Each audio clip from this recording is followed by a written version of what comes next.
Bonjour Francesca Sotteville. Bonjour monsieur. Bienvenue sur TV5 Monde, merci d'être avec nous.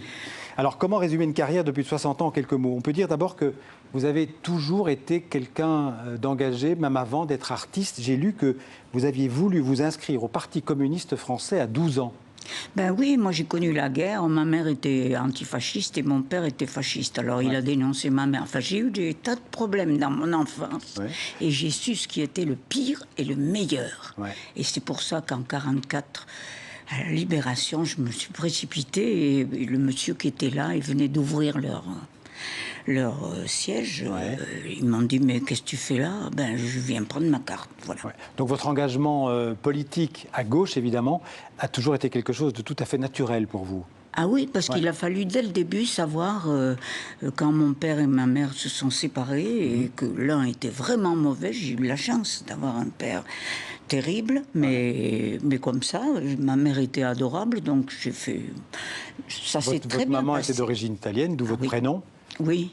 Et d'où d'ailleurs aussi la chanson qu'on va entendre, cette première chanson qu'on va écouter, qui est d'ailleurs la première chanson de votre dernier album, Bella Ciao. Oui. On peut l'écouter d'ailleurs, qui est une chanson italienne bien sûr. Oui, mais...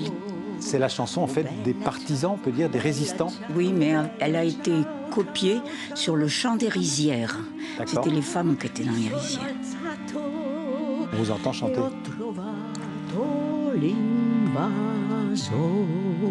Là, vous la chantez en italien, évidemment.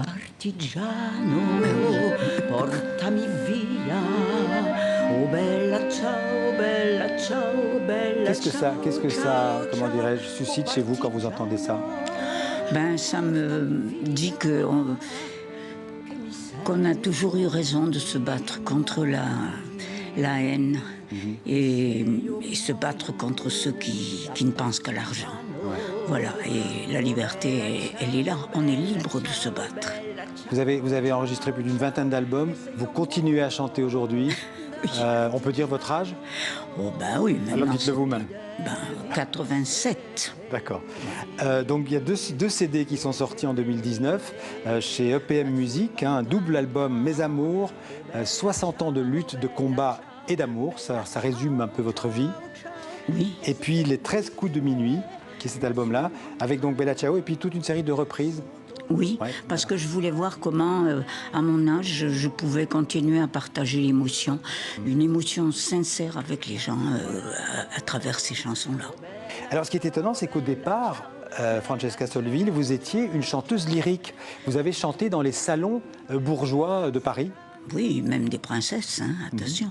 Oui, parce que j'avais un professeur de chant magnifique, mais quand j'ai rencontré la vraie... Enfin, j'ai chanté à la Mutualité par hasard pour Léo Ferré. Il y avait Léo Ferré qui était là, je connaissais absolument pas la chanson française, mais quand j'ai vu le public, qui était un public formidable, qui connaît...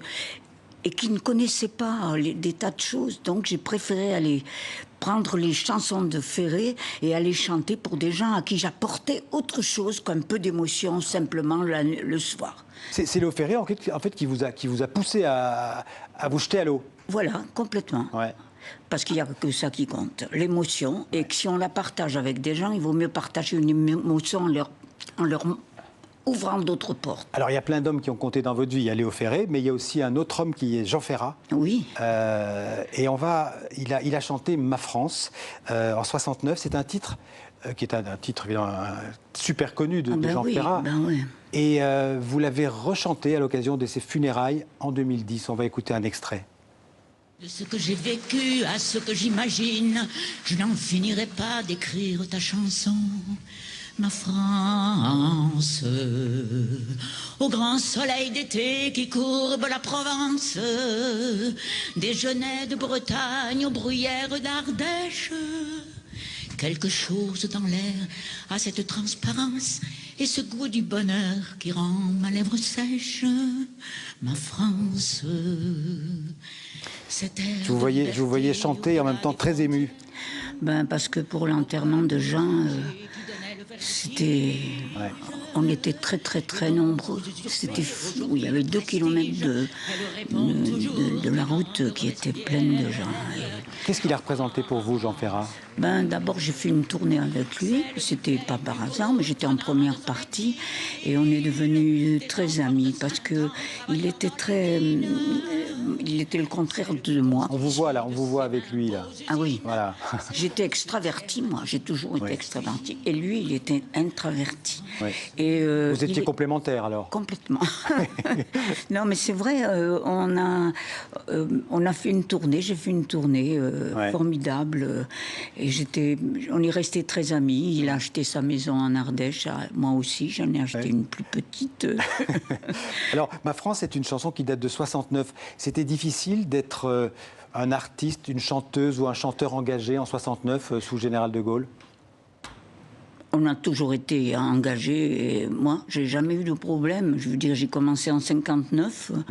Je chantais des chansons contre la guerre du Vietnam, contre tout ça. Bon, moi, j'ai été engagée tout de suite dans les chansons parce que j'ai rencontré justement Louis Aragon même, et puis Marc Augeret, enfin des tas de bons chanteurs qui chantent. Chanteurs ou poètes? Oui, des grands poètes. Oui.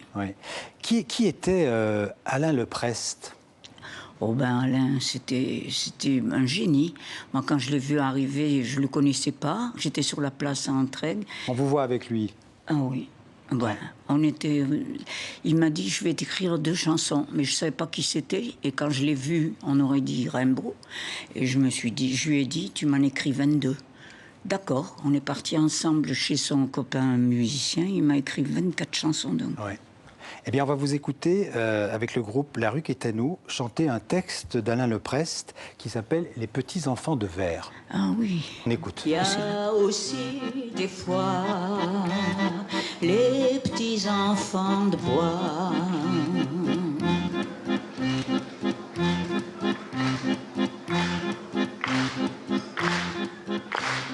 Il n'y a pas qu'elle au monde, les petites feuillottes blondes, les petites pulls à rose qui s'engueulent en prose.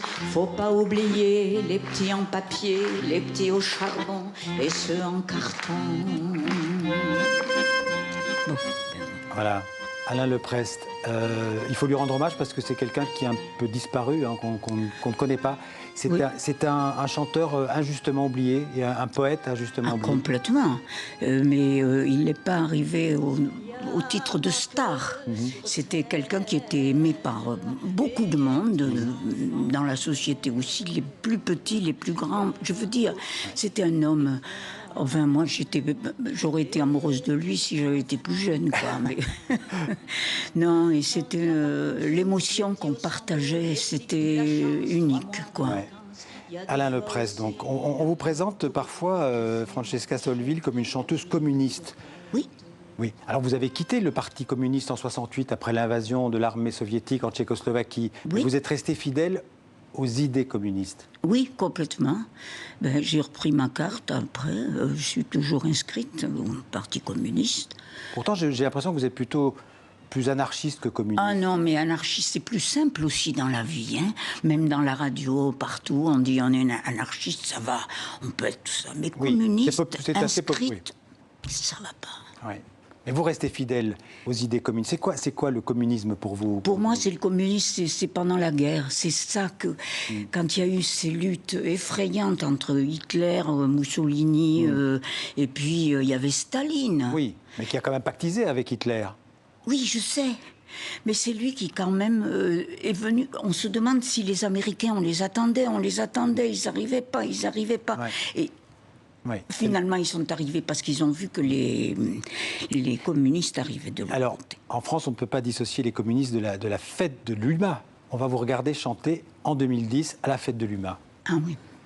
J'en ai tant vu qui s'en allèrent, ils ne demandaient que du feu. Ils se contentaient de si peu, ils avaient si peu de colère. J'entends leurs pas, j'entends leur voix qui disaient des choses banales, comme on en lit sur le journal, comme on en dit. Voilà, c'est encore un hommage à Jean Ferrat, puisque c'est J'entends de Jean Ferrat. Ah oui, et le texte de Louis Aragon est une splendeur. Oui. qu'est-ce que vous pensez aujourd'hui, Francesca Solville, du mouvement des Gilets jaunes? Oh ben moi je les ai soutenus, je trouve que c'est formidable de se soulever, qu'ils soient jaunes, verts, rouges, mais pas noir. Hein. Bon. D'accord. Mais Donc vous ne, comment dirais-je, vous ne justifiez pas les violences? ah non, bien sûr que non, mais il y a toujours eu des violences dans les révolutions. Et là, c'est une génération qui nous a remontré qu'on pouvait ouvrir la route encore et qu'on était là, tous. Mais là, il est éteint, le mouvement des Gilets jaunes. Mais Vous pensez qu'il va... peut-être, mais Oui. j'en ai vu d'éteindre aussi, mais ils ressortent après. Je pense que les nouvelles générations garderont une impression forte de ce qu'on est capable de faire. Vous restez une révolutionnaire dans l'âme. Ah oui, complètement. C'est-à-dire que je ne sais pas, si j'étais catholique ou quoi, je croirais que Dieu pourrait arranger les choses, mais j'y crois pas beaucoup. Alors Qui peut arranger les choses? Ben, il peut pas, là-haut, je ne sais pas s'il existe de toute façon, mais il doit être sympa. Ouais. Alors, j'ai lu qu'il y avait un livre qui avait beaucoup compté pour vous, c'est Alice au pays des merveilles. Oh, comment vous savez tout ça? Pour quelle raison? Mais parce que c'était la fin de la guerre. Maman m'a donné ce livre.